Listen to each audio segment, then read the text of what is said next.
Hey Ankeny, welcome back to Mailbag Mondays. Today's question is about affordability. I hear it on the doors and I feel it in my own life. People are working harder and falling further and further behind. And a lot of it does connect directly to decisions being made in Des Moines.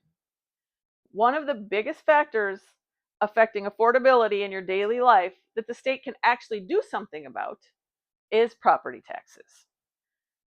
And here's something I don't feel like enough people talk about when mentioning property taxes, and that is the rising cost in assessments. When your assessed value goes up, your tax bill goes up, even if your local government never raised any tax rates. Now, Iowa does have a rollback formula that partially cushions the blow, but the rollback isn't keeping up with how fast values are rising. And that impact goes beyond homeowners on a fixed income.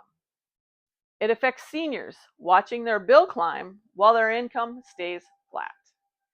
And for first-time homebuyers already stretched by high interest rates and rising home prices, a growing property tax bill can make home ownership feel out of reach. And renters aren't immune either.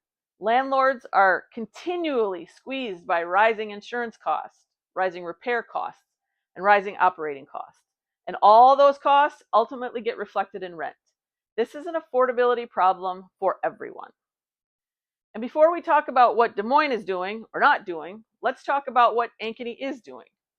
During my 6 years on the Ankeny School Board, we never raised the property tax levy once, not once.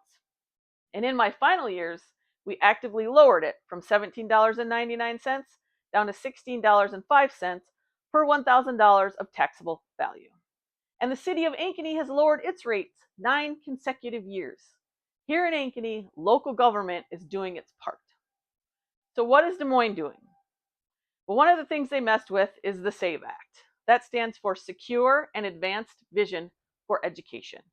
It's a dedicated penny of the state sales tax that voters approved specifically for school infrastructure to help with building repairs, HVAC system, technology upgrades. It was a promise made to our schools and our communities. Senate File 2472 takes that money and redirects it towards state property tax relief. By 2031, the state's share diverted away from our schools goes from 7% to 25%. That's not reform. That's raiding a fund voters approved for our schools to pay for a political talking point. And this isn't the first time I've talked about this pattern on Mailbag Mondays. The state underfunds special education. Ankeny absorbs a $7 million shortfall, and local property taxpayers foot the bill. The state strips funding from water quality sensors. Polk County picks up the tab. The state raids a fund voters approved for our schools and calls it property tax reform. This isn't a series of unrelated decisions. This is a pattern. Des Moines keeps making promises, underfunding obligations, and shifting the real cost down to local communities. And local property taxpayers are always the ones left holding the bag. The state is not cutting your taxes, they are moving them. So next week, I'm going to talk about some specific ideas for how we can actually start fixing this, because complaining about the problem isn't enough, and just saying I'll represent you isn't enough either. I won't have all the answers, but I promise I'll come with more than empty words. So stay tuned. I knocked doors for 6 hours this past weekend in oppressive heat. Not because it's easy, because that's the job.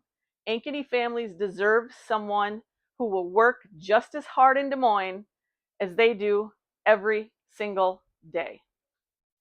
So keep the questions coming. My email is amyforiowa42@gmail.com, and I will see you next Monday.